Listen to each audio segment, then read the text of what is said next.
En el Evangelio según San Mateo, en el capítulo número 3, el versículo 17 tiene una frase que sale de la boca de Dios. Dice el versículo 17: y hubo una voz de los cielos que decía: este es mi Hijo amado, en quien tengo complacencia. ¿Qué les parece si nos ponemos en pie y oramos? Querido Padre Celestial, gracias por estar con nosotros. Gracias, Señor, por la compañía de los ángeles. Gracias, Dios, por la dirección de su Espíritu Santo. En esta hora, Señor, rogamos que sus santos ángeles puedan batir sus alas y despejar cualquier oscuridad que haya en el ambiente. Que llene con su luz preciosa, Señor, este lugar y otro cualquier lugar en la ancha faz de la tierra que en esta hora escucha, recibe la presentación de su palabra. Rogamos, Señor, que el Santo Espíritu en este momento nos traiga palabra de vida para la vida eterna. Señor, que escuchemos la palabra de Jehová, que vive y permanece para siempre. Padre amado, que su Santo Espíritu nos habilite y nos capacite para comprender esa verdad, que pueda darnos la mente de Cristo para entender las cosas espirituales y que haga de nuestra vida un testimonio fiel y veraz para mostrar a otros la belleza, la santidad y el carácter de nuestro Padre Celestial. Guíenos y diríjanos, Señor. Lo pedimos en el nombre de Jesús. Amén, Señor. Amén. Ese famoso y maravilloso versículo 17 de San Mateo capítulo 3, y pudiéramos mencionar también el capítulo 17, versículo 5 de San Mateo, nos presentan de la boca de Dios la misma frase dos veces, antes de Jesús comenzar su ministerio y antes de Jesús ser sacrificado en la cruz. Es bueno notar y tomar en cuenta que la frase es tan trascendente que describe todo el plan de salvación. Hemos dicho, y aquí queremos comenzar, que desde antes de la fundación del mundo, Dios nos dio a Cristo Jesús. Jesús es el Cordero de Dios, apartado, el Cordero que Dios provee, el Cordero que Dios prepara para el sacrificio desde antes de la fundación del mundo. Y no era extraño para Jesús, Él sabía lo que venía a la tierra. Desde antes de la fundación del mundo, estaba en la mente de Cristo que iba a llegar una hora en su existencia donde estaría separado del Padre. San Juan capítulo 17, versículo número 1. La mayoría de nosotros los cristianos leemos este pasaje y no alcanzamos a entender la trascendencia del versículo 1. El versículo 1 es tan terrible, tan espantoso, que llama la atención cómo Cristo empieza esta oración diciendo: Padre, la hora ha llegado. ¿Cuál hora ha llegado? Aquella hora de la que hablamos antes de la fundación del mundo. Aquella hora donde yo tomaría para mí el pecado de la humanidad y desgraciadamente tendría que sentir y notar la separación de usted. Algunas personas no logran entender, y posiblemente nosotros tampoco, ¿qué significó aquella frase angustiosa de Jesús? Dios mío, ¿por qué me has abandonado? El corazón humano tan mezquino, tan pecaminoso, tan vil, tan bajo, tan malo, y la mente carnal es tan diabólica que no puede entender el maravilloso amor de Dios. Es increíble. Hay una serie de trabajos que hicimos que se llama El amor redentor de Dios. Es una serie bien hermosa. Y en esa serie hablamos de que si usted no conoce el amor de Dios, usted no conoce el amor de Dios. El amor de Dios no puede ser comparado con ningún otro amor, ni siquiera con el amor de las madres. Y entonces presentamos algunas evidencias, como madres se comieron a sus hijos. No hay amor que se compare con el amor de Dios. Y si usted no ha estudiado el amor de Dios, usted no sabe lo que es el amor de Dios. Imagine por un momento en la mente de Cristo cómo estaba presente el pensamiento que llegaría a una hora donde tendría que estar divorciado, separado del Padre. Padre, perdónalos porque no saben lo que hacen. Y todavía la gente se resiste a entregarse a Dios. ¡Qué tragedia! ¡Qué barbaridad! Pudiéramos nosotros decir entonces que siendo que el plan de salvación se trazó antes de la fundación del mundo y que el eje o centro del plan de salvación es la persona de Jesús y que la base o el desarrollo del plan de salvación es el Cordero de Dios, número 1, apartado para el sacrificio, número 2, un cordero que después que sea inmolado, entonces recibiría todo honor, toda gloria y todo reconocimiento. Pudiéramos pensar entonces en una teología del cordero. Y es interesante en la Biblia. Cuando usted lee la Biblia desde Génesis hasta Apocalipsis, encuentra una teología del cordero. Ya hablamos antes de la fundación del mundo y ahora debemos ir al libro de Génesis para ver cómo se maneja el asunto de la teología del Cordero o el sacrificio del Cordero. Génesis capítulo 3, versículo número 15. Adán y Eva pecaron, cometieron su poca vergüenza y cuando Dios viene a preguntar, nadie se quiere hacer responsable. Cada uno le tira la pelota al de al lado a ver cómo culpa al siguiente. Esa es la actitud del ser humano. Siempre es inocente, aunque lo encuentren con la mano en la masa.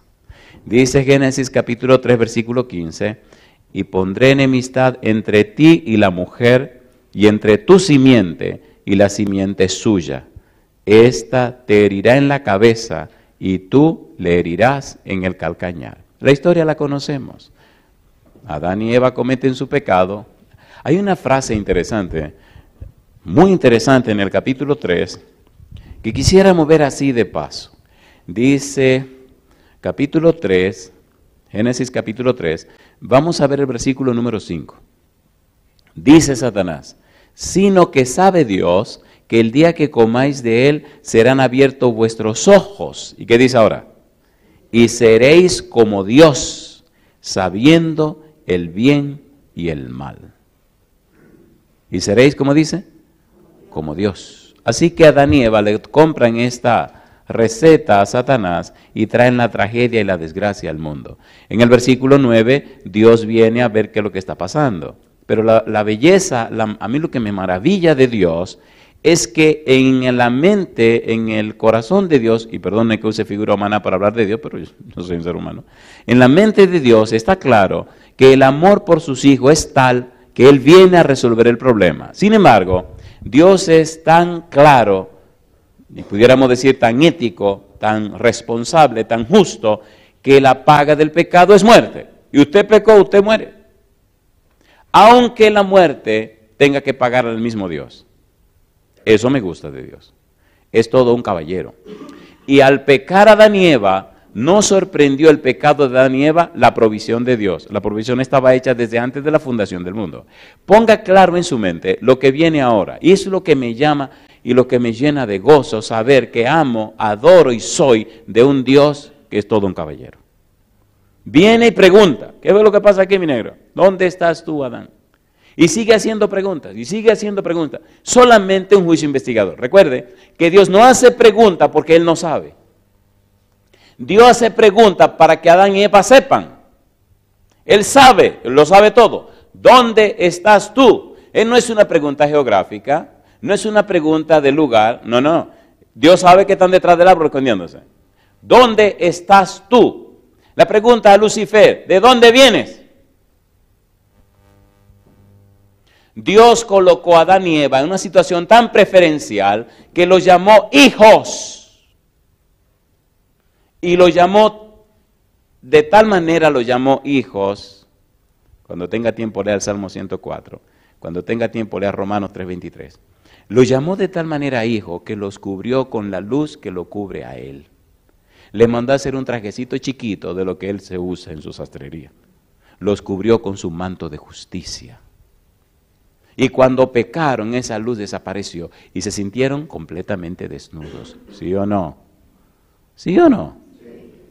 Ahora desnudos y avergonzados, Dios no los abandona. ¿Cuáles eran las consecuencias del pecado de Adán y Eva? La tragedia que Dios tendría que hacerse hombre y morir en una cruz como un vil criminal.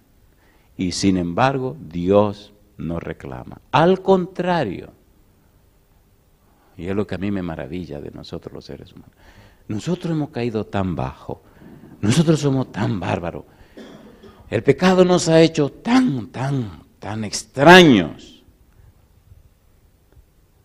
que se nos hace imposible entender la actitud de Dios, a menos que permitamos al Espíritu Santo que nos dé la mente de Cristo, una mente espiritual. Después de hacer las preguntas, de poner las cosas sobre la mesa, entonces Dios da una solución al problema. Y es el versículo 15. Los teólogos le llaman el protoevangelio, el evangelio en cierne. Enemistad pondré entre ti y la mujer.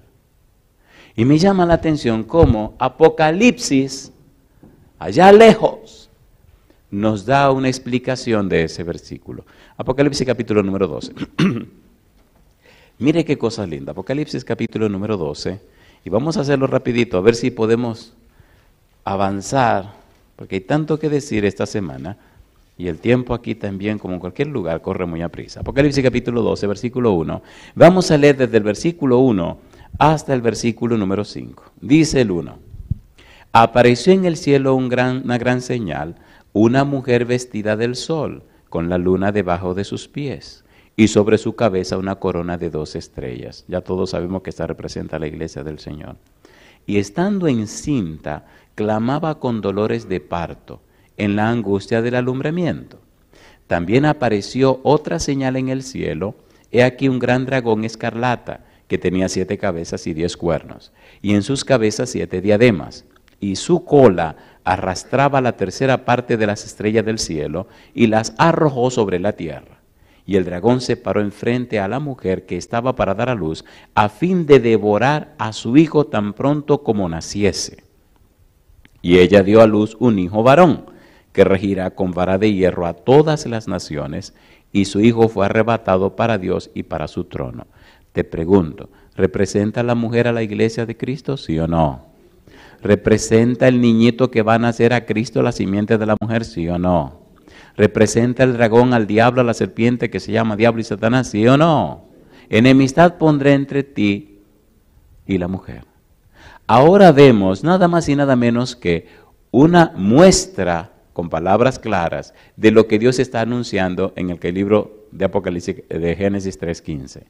No vamos a entrar en detalles ni muchas palabras, vamos a leer la Biblia y veamos cómo ella misma nos ilustra lo que está pasando. Mire lo que dice el versículo 7. Me llama la atención el versículo 7, porque entonces ahora nos da palabras que describen la situación que se está dando. ¿Cómo dice el versículo 7? Después de esto hubo una gran batalla en el cielo. Miguel y sus ángeles luchaban contra el dragón, y luchaban el dragón, ¿y quiénes? Y sus ángeles, pero no prevalecieron, ni se halló ya lugar para ellos en el cielo. Y fue lanzado fuera el gran dragón, la serpiente antigua, que se llama Diablo y Satanás, el cual engaña al mundo entero. Fue arrojado, ¿dónde dice? A la tierra, y sus ángeles fueron arrojados, ¿con quién? Con él. Recuerde que en el versículo 4 decía, y su cola arrastraba la tercera parte de las estrellas del cielo, y las arrojó sobre la tierra. ¿Está hablando de Satanás y sus demonios, sí o no? ¿Dónde vinieron a parar? A la tierra. ¿Qué hicieron Adán y Eva? Pecaron, así que hicieron su trono y su gobierno aquí en la tierra. Ahora hay un conflicto en la tierra, hay una situación difícil en la tierra. Sigamos leyendo la Biblia, versículo número 10, perdón.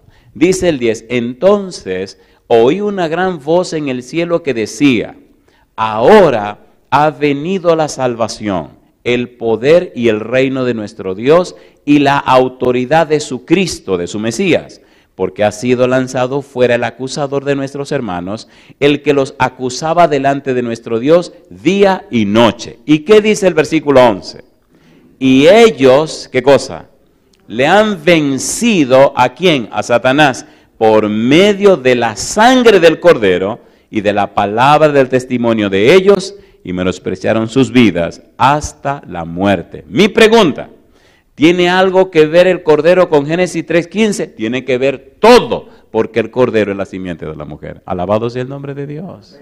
La teología del Cordero. Desde el mismo Génesis comenzamos a descubrir cómo Dios empieza a colocar el Cordero aquí, aquí, aquí, aquí, aquí y allá. Y entonces vamos descubriendo paso a paso todo el plan de salvación que viene describiéndose en una forma interesante en cada aspecto de la Biblia. La simiente de la mujer es Cristo Jesús, el Cordero de Dios. Y ahora se ve claramente la guerra entre el Cordero de Dios y Lucifer. Pregunto, ¿hirió o no hirió la serpiente a Cristo en el calcañar? ¿Sí o no? ¿Lo hirió o no lo hirió? Colosenses capítulo número 2. Vamos rapidito. Colosenses capítulo 2, versículo 14 y 15. ¿Dónde lo hirió? ¿Cuándo lo hirió? ¿Cómo lo hirió? Bueno, lo hirió en la cruz del Calvario. ¿Qué significa que lo hirió? ¿Qué tiene que ver esto con la experiencia de Jesús? Colosenses capítulo 2, versículo 14 y 15. La muerte de Cristo en la cruz es un asunto tan espantoso, es un asunto tan terrible, tan bochornoso, tan feo, tan asqueroso, tan maldito.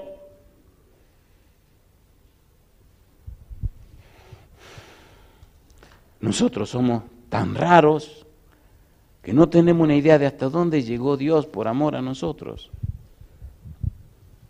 Dice la Biblia, y espero que su Biblia diga esto también, Cristo nos redimió de la maldición de la ley, hecho por nosotros maldición, porque está escrito, maldito todo el que es colgado en un madero. Gálatas 3:13. ¿Lo colgaron o no lo colgaron? ¿Lo colgaron o no lo colgaron en el madero? ¿Sí o no? Sí. ¿Qué significa eso? Que se hizo un maldito de Dios, que se hizo un enemigo de Dios, que se hizo un contrario a Dios. Por eso llegó un momento donde él gritó, pero ven acá, ¿y ahora qué? Me dejaron solo. Y yo pregunto, ¿usted cree que sería, que es, a ver si encuentro la palabra que quiero usar, ¿usted cree que es correcto, que está bien que seamos tan flojos con el pecado que llevó a Cristo a la cruz del Calvario?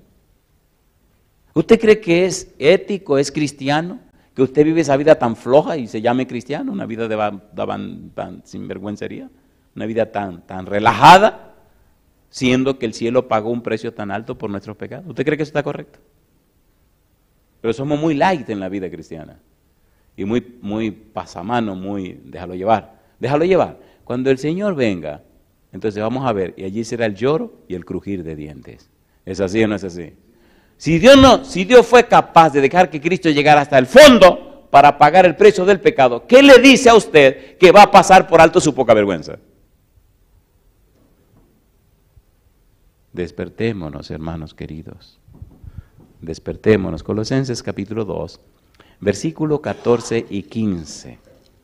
Cristo pagó en la cruz el precio del pecado y venció a Satanás. Por eso dice, y ellos le han vencido por medio de la sangre del Cordero. Dice el versículo 14, anulando el acta de los decretos que había contra nosotros, que nos era contraria, quitándola de en medio y clavándola en la cruz. Y ahora dice, y despojando a los principados y a las potestades, los exhibió públicamente, triunfando sobre ellos en la cruz. El Cordero que fue inmolado desde antes de la fundación del mundo, la simiente de la mujer, dejó bien claro en la cruz que pisó la cabeza de la serpiente y la aplastó.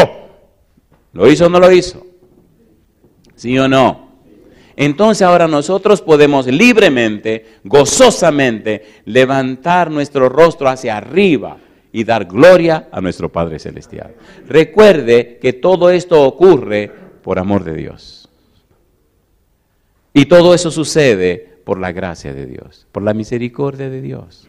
Por eso es tan importante entender y comprender todo lo que se está desarrollando. Vencemos al diablo por la sangre del Cordero. Vencemos a Satanás porque Cristo venció en la cruz. Vencemos en Cristo Jesús. Aquí me detengo. ¿Tiene sentido o no tiene sentido? ¿Tiene sentido o no tiene sentido? Génesis capítulo 3, versículo 21. Veamos esto de una forma más práctica. Y mire qué cosa linda. Vamos rapidito porque esta parte es hermosa y quisiéramos entrar en detalles. Génesis 3, 21. En el versículo 15, el Señor presenta la profecía. Y en el versículo 21, Dios hace algo práctico, Dios hace algo en el momento y deja una imagen, deja claro qué es lo que ocurre en la experiencia real, en la experiencia práctica, en la experiencia diaria. En la Biblia a mí me gusta que Dios usa distintos nombres para mostrar cómo Él suple las necesidades de sus hijos. En la Biblia descubrimos la verdad acerca de la persona de Dios. Dios es un ser relacional. Dios quiere relacionarse con sus hijos. Dios quiere interactuar con sus hijos. Desde el versículo 1 de Génesis 1 vemos a Dios dinámico, creando. Vemos a Dios interactuando. En el principio crió Elohim los cielos y la tierra. Versículo 26, y dijo Elohim, hagamos al hombre a nuestra imagen, conforme a nuestra semejanza. Trabajemos en equipo. El hombre es una creación distinta. Es una creación distinta el hombre, porque Dios lo hizo para que, aunque tiene su mente propia, voluntad independiente, Dios lo hizo de una manera tan curiosa que lo hizo un templo santo. Un templo que es capaz de alojar a un ser divino, al Espíritu Santo. La creación del hombre llamó la atención ante todo el universo. Y es algo maravillosamente hermoso cuando usted descubre quién es usted. El universo entero no puede contener a Dios. Sin embargo, Dios mora en el corazón de aquel que es manso y humilde. ¿Lo dice o no lo dice la Biblia? Así que ahora somos, dice 1 Corintios capítulo 3, templo del Espíritu Santo. Y somos morada del Espíritu de Dios. Teniendo una mente propia y alojando el Espíritu Santo, qué cosa linda. Así que mi mente y el Espíritu pueden ponerse de acuerdo. Y el Espíritu, 1 Corintios capítulo número 2, me enseña a mí, a mi mente, las cosas profundas de Dios. Eso es lo que dice Pablo. Cosas que ojo no oyó, ni oído vio, ni han subido al corazón humano. Son las que Dios ha revelado, ha demostrado para nosotros y nos las reveló por su Espíritu. Pastor, ¿qué usted está diciendo? Estoy diciendo que tú eres una creación distinta, especial, maravillosa, gloriosa. Imagine usted que el ser humano fue creado 6,000 años atrás y todavía funciona. Todos los abusos que el hombre ha hecho al cuerpo humano y todavía funciona, todavía sirve para algo, ¿o no? Claro, estamos más reduciditos y, ¿me entiendes? Pero todavía funcionamos. Interesante será ver. En estos días hablaba con la negrita de casa, la chiquita, la negra, la Cuni. Ella le fascina pintar y está metida en su asunto de su pintura. Y me decía, papi, porque le encanta dialogar con el papá. Papi, mira, para pintar uno tiene que aprenderse todos los músculos del cuerpo y hasta los huesos. ¿Y sabe qué? Descubrí algo, papi. ¿Qué descubriste, mi negra? Simetría. Todos los seres humanos son simétricos. ¿Tú sabías que cuando tú vas a pintar, depende de la edad para saber cuáles son las simetrías del cuerpo? La cabeza de un ser humano normal es el espacio séptimo. Así que tú tienes 6 espacios de cabeza para abajo. Y entonces empieza midiendo con la cabeza arriba. Mira, papi, es todo. Y empezó a explicarme, yo calladito. Y mira, porque aquí, aquí, allá. Y tú puedes medir de aquí a aquí, te da esto y esto y otro. Y tienes que medir así, así, así, así. Y los músculos, los nombres son así. Y empezó a describirme. Y me quedé calladito, esperando que la negra termine. Cuando terminó, le dije, ¿tú sabías que Dios escribió un libro de anatomía? ¿Cómo? ¿Y sabías que Dios diseñó al ser humano antes de hacerlo? ¿Cómo? Le digo, apréndete este versículo, mi negra. Salmo 139. Mire qué cosa linda. Me gusta Dios. Dice el versículo 16, mi embrión vieron tus ojos. ¿Y qué dice ahora? Y en tu libro estaban escritas todas aquellas cosas que luego fueron formadas sin faltar, ¿qué cosa? Una de ellas. ¿Se sentó a diseñar o no se sentó a diseñar? A ver, ¿sí o no? Lo diseñó en un libro de anatomía. ¿Han visto cómo se hacen las casas? ¿Han visto las casas? Tienen una estructura. y después encima de la estructura comienzan a meter todo lo que quieren meter. El gas, el agua, la electricidad. ¿Se han dado cuenta o no se han dado cuenta? Y entonces después cubren todo aquello. Mire un ser humano. Primero la estructura ósea, los huesos. Y después empiezan a ponerle todo lo que usted quiera ponerle, pero primero hay que poner dónde lo va a afianzar. Y el ser humano es como una casa, y de hecho es una casa, es un templo para el Espíritu Santo. ¿Es así o no es así? El sistema nervioso es la parte eléctrica. Y algunos se especializan en la parte eléctrica, otros en la parte estructural, y cada quien se especializa en lo que le dé la gana. Pero lo importante es saber que es un templo para morada del Espíritu de Dios.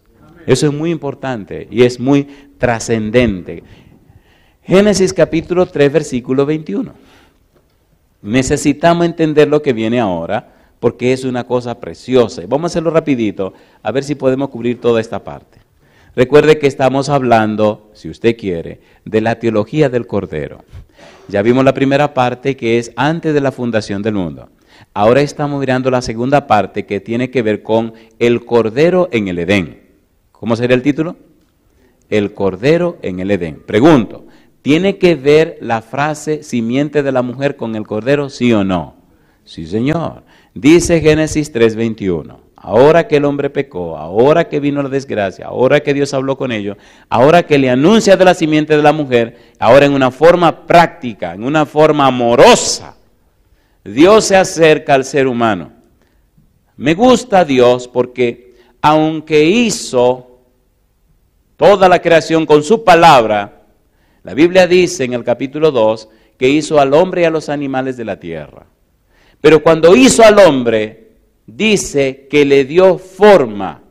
Y no solamente le dio forma, sino que hay un acto trascendente, increíble, y es que Dios se inclina ante esa figura de barro, esa figura de tierra, que Él hace y le sopla en la nariz aliento de vida. ¿Hay un acercamiento amoroso, sí o no? ¿Sí o no? Y llama la atención, y me llama la atención, el soplido de Dios. Se ve que poderoso. ¿Cuántas veces sopló? Una sola vez. Y ahora hay casi 7 billones de seres humanos del mismo soplo, ¿o no? ¿Cuántas veces sopló Dios? Imagínense que hubiera soplado por lo menos 10 veces. Sopló una sola vez. Y de ese soplido que le dio a un ser humano llamado Adán, le ha dado vida a todo lo que han pisado la tierra. ¿Es poderoso o no es poderoso? Entonces, ¿cómo podemos vivir una vida tan miserable con un Dios tan poderoso?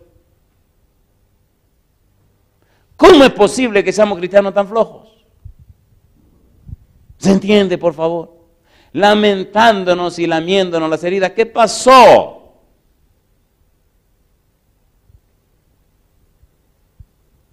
Capítulo 3, versículo 21. Y Jehová Dios, Yahvé Elohim, hizo al hombre y a su mujer, ¿qué cosa? Túnicas de pieles, ¿y qué dice? Hay 2 verbos allí que me gustan. Número 1, hizo. Número 2, los vistió. ¿Quién hizo las túnicas de pieles? Jehová. ¿Quién los vistió? Jehová. ¿No le parece que hay un simbolismo en esa túnica de pieles? ¿Sí o no? ¿Vendría el Cordero de Dios a quitar, a cargar, a llevar el pecado del mundo? ¿Sí o no? ¿Estamos mirando la teología del Cordero? Sí. Ahora, ¿qué nos dice esto? Dios nos está diciendo, miren, aunque ustedes pecaron, Adán y Eva, no se angustien, no se preocupen, hay una solución al problema. Llegará el Cordero de Dios. Hay una descripción en Patriarcas y Profetas que me llama mucho la atención y me gusta, donde la sierva de Dios nos dice que Adán y Eva, cuando tuvieron que sacrificar el primer cordero, se llenaron de dolor, de angustia y de pena.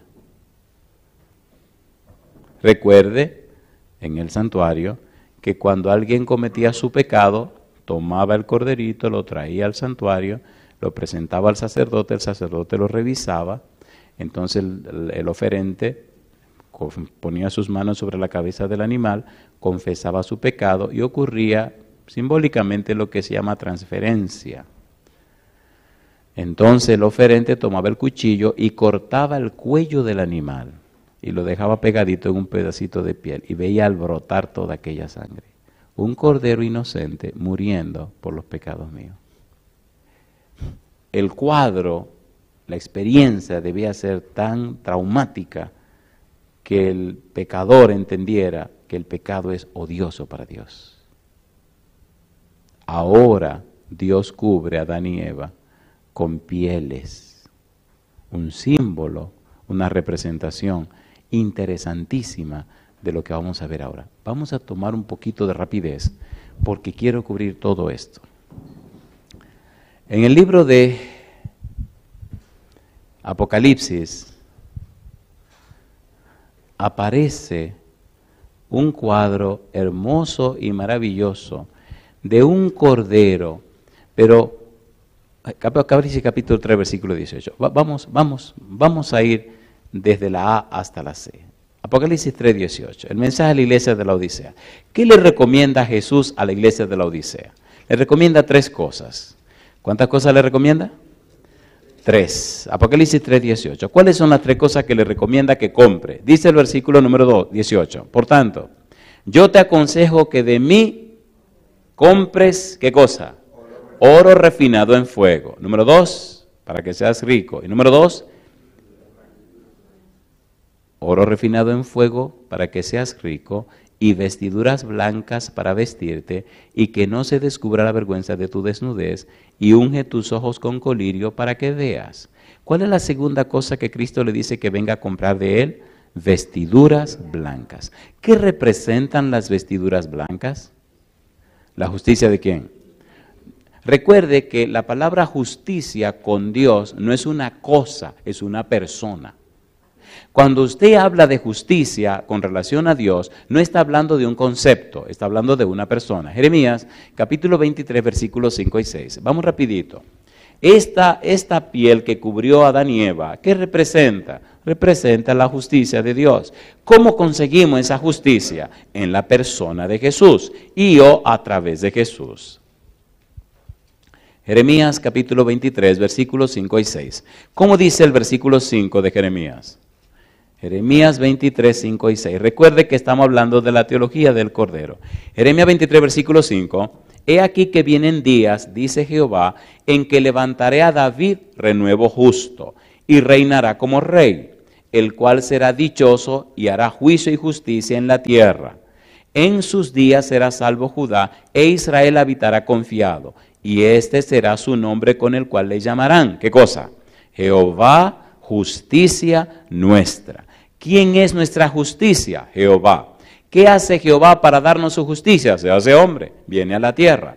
Ahora tenemos la persona justicia, que se llama Cristo Jesús. Y Cristo dice, te recomiendo, te amonesto a ti, laodicense, que venga donde mí y compre vestiduras blancas. Ven donde mí a comprar la justicia. Ven donde mí a recibir la justicia sin la cual tú no puedes existir. En el libro de Zacarías, en el capítulo 3, ustedes recuerdan la experiencia del sumo sacerdote Josué. Josué estaba delante del ángel y el demonio, Satanás, estaba para acusarlo. Josué estaba vestido de vestiduras sucias, vestiduras viles. Esas vestiduras sucias o viles representan el pecado. Cuando el ángel viene, el ángel de Jehová, y enfrenta a Lucifer, reprende a Satanás, reprende a Lucifer, y le dice, ¿no es este un tizón arrebatado del incendio? Y entonces el ángel da una orden. Quítenle esas vestiduras viles y vístanlo de ropas de gala y pongan una mitra limpia sobre su cabeza. Y cuando encara a Josué le dice, mira que he quitado de ti tu pecado. Un perdón completo. Le quita el pecado, la ropa sucia y lo viste con un manto de justicia. Ese manto de justicia no es una cosa. No es una doctrina, no es un concepto, es una persona. Y esa persona se llama Cristo Jesús. Y esa persona es el Cordero de Dios. En aquella piel que cubrió a Adán y Eva, encontramos nada más y nada menos que a la persona de Cristo Jesús. ¿Recuerdan la experiencia del hijo pródigo? ¿Se acuerdan del hijo pródigo? Se fue de la casa, malgastó el dinero.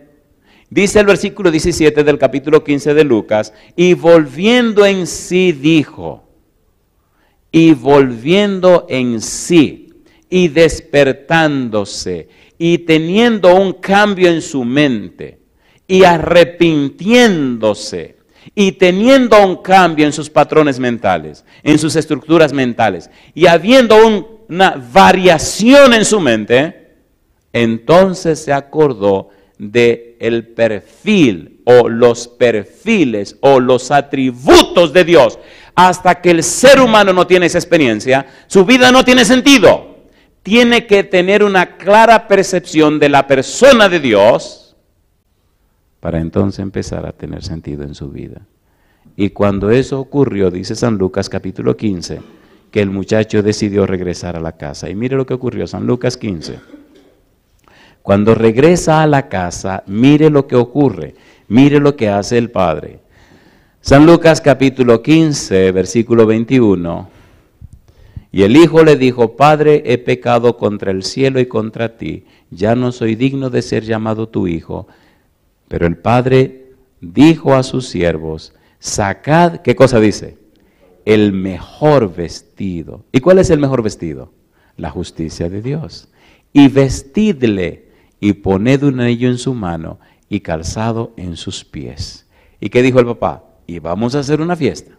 Y traed el becerro gordo y matadlo y comamos y hagamos fiesta, porque mi hijo muerto era y ha revivido, se había perdido y es hallado. Y comenzaron a regocijarse. Yo te pregunto, ¿le cambiaron la ropa o no le cambiaron la ropa?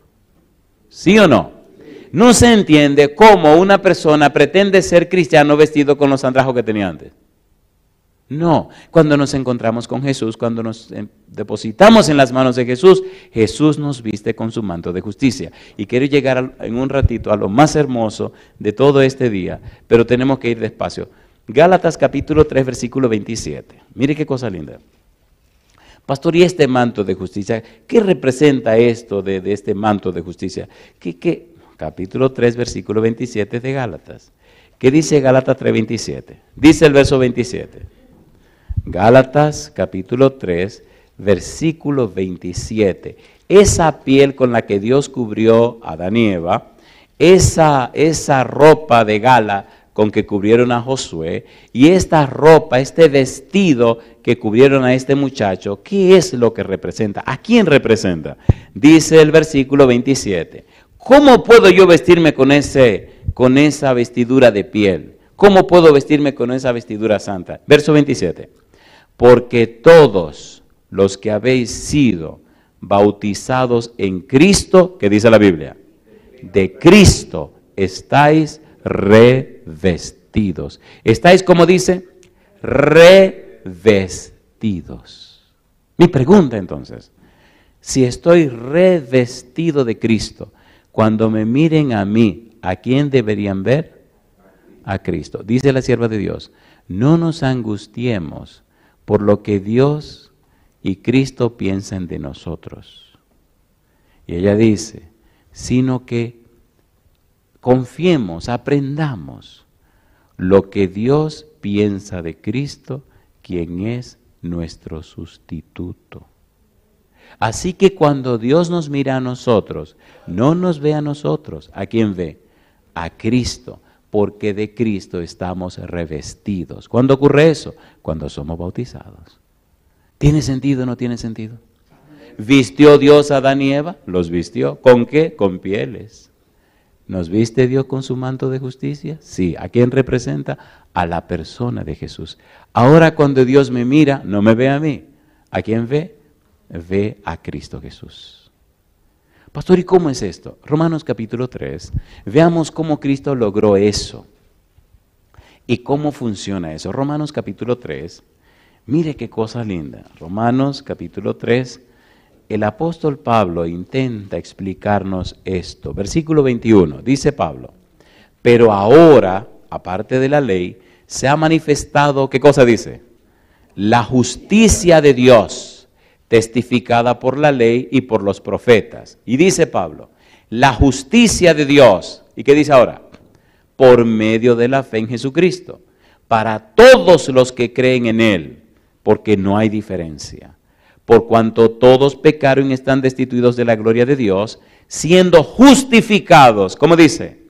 gratuitamente por su gracia, mediante la redención que es en Cristo Jesús, a quien Dios puso como propiciación por medio de la fe en su sangre para manifestar su justicia a causa de haber pasado por alto en su paciencia los pecados pasados. Versículo 26.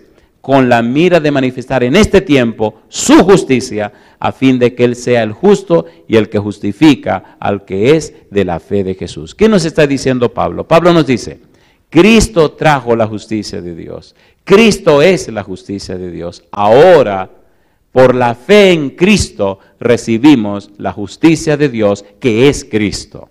Ahora Cristo nos redime. La idea de redención significa, ahora Cristo viene y nos compra del mercado de esclavo de Satanás y nos paga con su sangre preciosa. Y entonces volvemos a ser miembros de la familia de Dios e hijos del Dios Altísimo, el Cordero de Dios.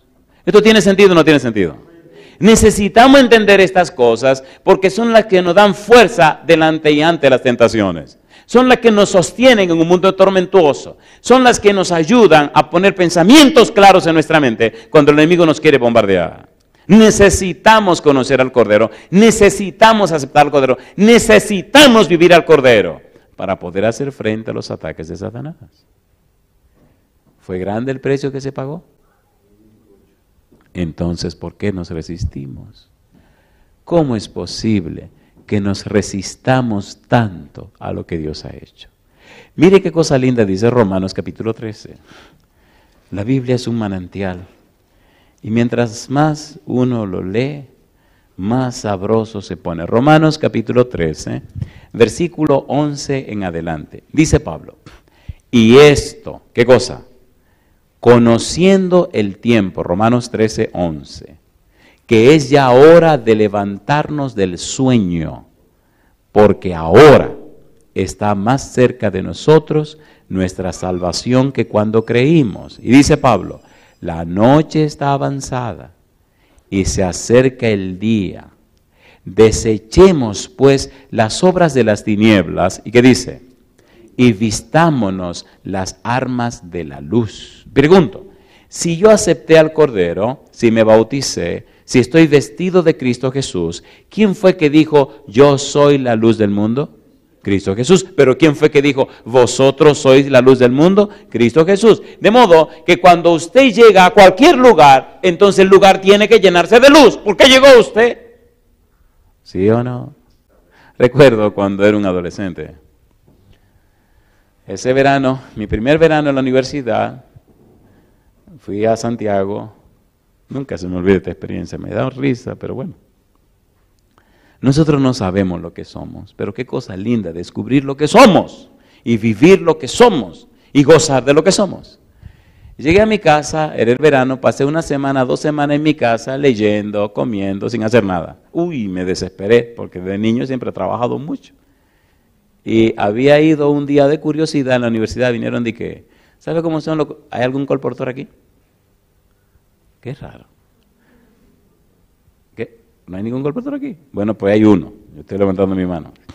Y en la universidad dieron un entrenamiento para colportores.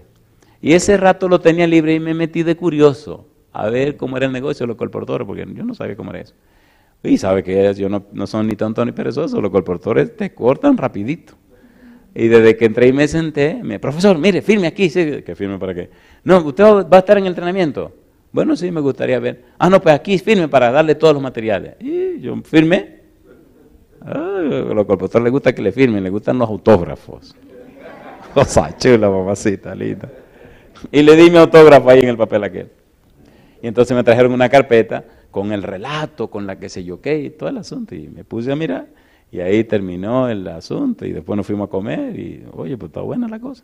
Pero ya terminó, cuando vino el verano me fui a Santiago a la casa de mis padres a pasar el verano y me llevé la carpeta aquella y la puse en cualquier lugar de la casa. Y esa mañana me levanto y digo, oye, ya yo estoy cansado de comer, de leer y miré la carpeta. Digo, la cuestión del colportaje. Pero ¿por qué no invento con esta cuestión? Y agarré y miré el relato, y empecé a aprendérmelo.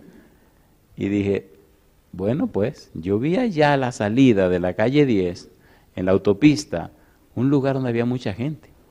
Parece que ahí hay algún médico. Pues déjame ir a ese lugar.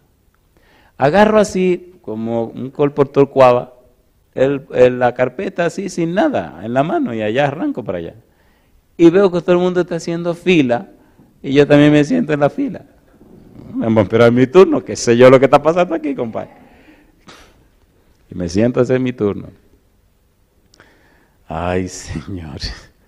Y adentro se hay una campanita que hace tilín, tilín, tilín. Digo, ¿y qué será? Aquí no venden helado, pues yo no veo a nadie comiendo helado. Tilín, tilín, tilín.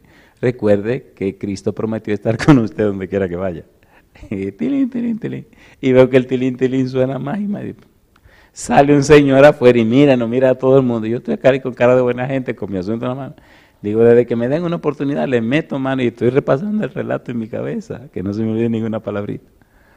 Siempre a uno como que se le va el santo al cielo con el relato, como que hay una sección que no se la quiere aprender. Compadre, y sale el hombre una vez y sale dos veces y nada.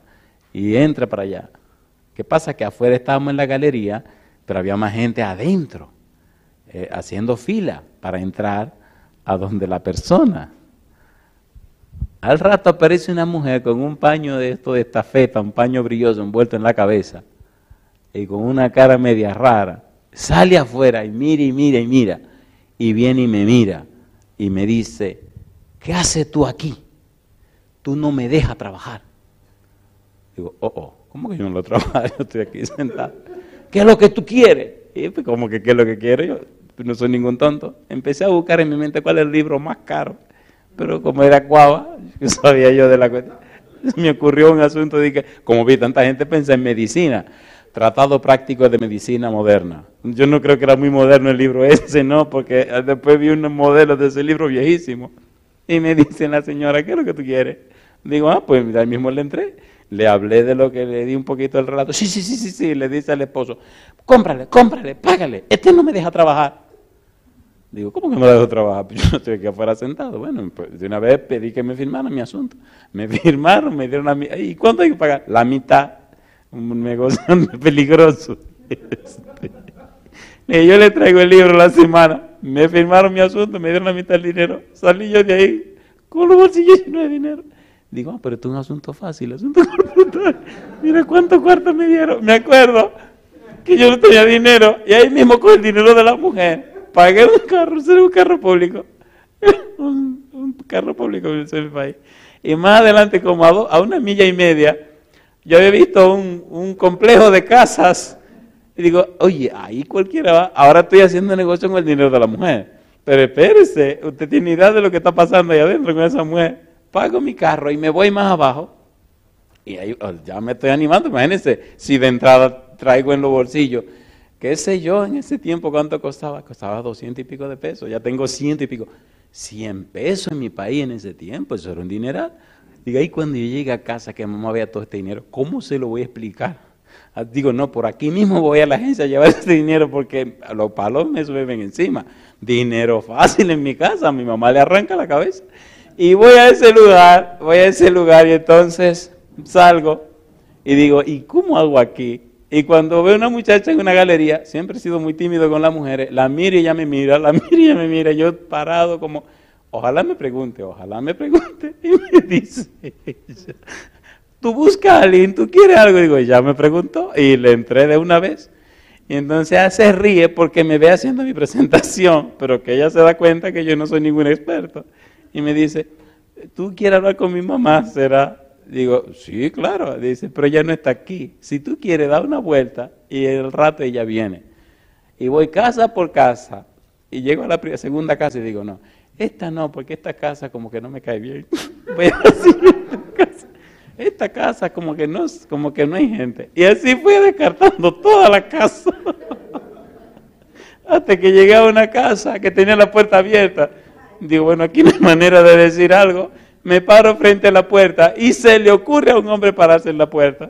Un tipo muy apuesto, muy decidido, un ejecutivo. Es más, él era el gerente de venta de una compañía muy grande en esa ciudad de Santiago. Y se para y me mira y me ve el feeling. Como que dice, ¿y este quién será? Y me dice, sí, joven, ¿en qué le puedo servir? Y le digo, oiga, usted tiene un momentito, claro, y abre la puerta. Ven, entra, mijo, entra, ven, yo tengo todo el tiempo que tú quieras. El tipo lo que iba a hacer era partirme en pedazos.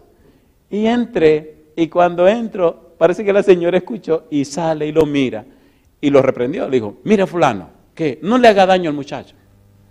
Dice, no, pero yo no le estoy haciendo daño. Él anda vendiendo y yo le estoy dando entrar a mi casa. Yo lo voy a escuchar. Y yo miro a la señora que está de parte mía. Y veo el tipo como un lobo que se va a comer una oveja. Y dije en mi mente, ay Dios mío, ayúdame con este tipo. Yo no sé en qué lío me estoy metiendo. Y me dice, siéntate, preséntame, ¿qué es lo que tú vendes? Digo, no, yo no vendo nada. Dice, no, digo, no, yo no ando vendiendo nada. Dice, me gusta, sigue. Digo, yo no ando vendiendo nada. Yo soy un estudiante, pero no ando vendiendo. Yo ando visitando a la familia para ayudarle con sus problemas matrimoniales. ¿Ah, sí? Y la señora miró, y la señora se sonríe, y entonces se queda mirando también. Y dice, pues dime, ¿cómo tú lo haces? Y empecé con mi relato. Era un libro que había escrito Cortés acerca de los hijos, un sitio en la cumbre, algo así era que se llamaba el libro. Eso era cuando Cristo vino a la tierra. Y los libros eran bien baratitos. Y entonces empezó a hablar de, ¿tienen hijos? Sí, empezó a hablar de los hijos, de lo que el libro enseña. Y el hombre quedó calladito, escuchando todo lo que yo tenía que decir. Cuando terminé de hablar, me miró y me dijo, yo te compro el libro. La esposa se quedó con la boca abierta. Y dice, ¿tú? Dice, sí, yo le compro el libro a él. ¿Cuánto cuesta el libro? Digo, cuesta 47,50. Recuerda que el tipo ya tiene los bolsillos llenos de dinero. Me dice, ¿y tú no tienes otro libro además de ese? Digo, no, yo tengo una montaña de libros que le puedo vender. Y me dice, ¿cuáles son? Digo, no, yo no sé, pero yo voy y pregunto. El tipo se ríe y los ojos se le llenan de lágrimas. O sea, me dice, tú no eres vendedor. Digo, yo solo dije desde que yo llegué aquí. Mira muchacho, tú tienes algo. ¿Por qué tú no te vienes conmigo a la compañía? Mira, ven conmigo a la compañía, yo te voy a enseñar. Y le dice la señora, ¿y qué tú le vas a enseñar si te está vendiendo? O sea, en otra palabra, ¿qué te pasa a ti? Pues el hombre sacó su cartera y me dio el dinero. Dice, tú eres un tipo honesto. Y entonces le pregunta a la esposa, pero a ti nadie jamás te vende nada. ¿Cómo es que este muchachito te está vendiendo? Y él se puso serio y la miró, con una mirada de esa mirada que los hombres tienen cuando se incomodan. La miró y le dijo, él no es un vendedor. Desde que empezó a hablar, dije, si comete una sola falta de dicción, no le compro. Si quita una S o añade una S, no le compro. Cualquier error que cometa en la forma de hablar, no le compro. Y lo escuché palabra por palabra y no cometió ni un solo error. ¿Quién no comete un error de dicción hablando 15 o 20 minutos? Yo le compro. Y mira muchacho, ¿por qué no viene a una escuela de entrenamiento que yo tengo y empezó? Digo, yo le dije que yo no soy un vendedor. Dice, ¿pero qué tú estás vendiendo? Digo, no, acuérdese lo que yo le dije. Bueno, está bien, como tú lo digas, ok. Pero, ¿por qué no viene y yo te enseño? Y trabaja conmigo en mi compañía. Yo soy el gerente de una compañía, pero tengo mi propia compañía. Mira, yo te enseñaría y mira, te haría rico. Yo no quiero ser rico. Dice, este muchacho es raro, le dice a la esposa. Bueno, se me entregó el dinero, yo agarré mi dinero, me firmó el asuntito aquel, y salgo yo de esa casa, pero digo, wow, esto de comportarse es fácil. Ya yo tengo en mi bolsillo casi $200, $200 pesos. Pues salí, me monté en el carrito y me fui a la agencia a llevar todo ese dinero. Pero tú no apareces en la lista, me dicen en la agencia, pues póngame. Pero que tú no te inscribiste. Mire, póngame ahí en la cuestión del colportaje este. Entregué todo, al otro día fue a llevar el libro a la señora aquella y al caballero este. Cuando llegué, el mismo show. El diablo no podía trabajar con la mujer porque era un asunto de espiritismo. La mujer con el paño en la cabeza y el túbano en la mano. Era el demonio lo que recibía en la casa. Recibía espíritu, recibía esa mojiganga para bregar con la gente. Pero cuando Cristo anda contigo, no hay diablo que te pueda tocar. Romanos 13, 11 al 14, aquí termino. Andemos como de día, honestamente, no en glotonerías y borracheras, no en lujurias y lascivias, no en contiendas y envidias. ¿Qué dice ahora? Sino vestíos del Señor Jesucristo y no proveáis para los deseos de la carne. Y yo le pregunto, ¿le gustaría tomar la decisión de ser vestido de Cristo Jesús? Si su decisión es sí, póngase en pie conmigo. Ser vestido de Jesús significa que usted acepta poner su nombre en el libro de la vida, que usted acepta cubrirse con el manto de justicia de Jesús. Si usted ya lo hizo en el pasado a través del santo bautismo, bendito sea.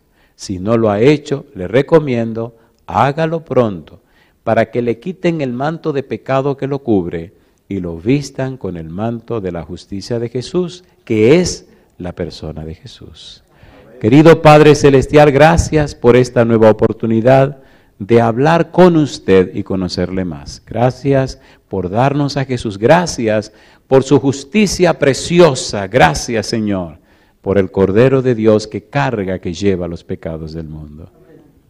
Gracias, Señor, por su compañía, su cuidado, su dirección y protección.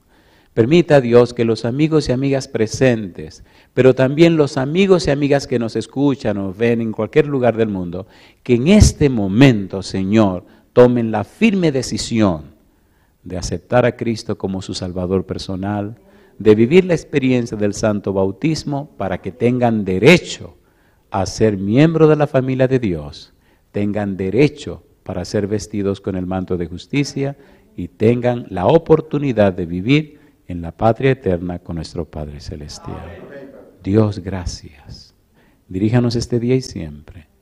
Lo pedimos en el nombre de Jesús. Amén, Señor.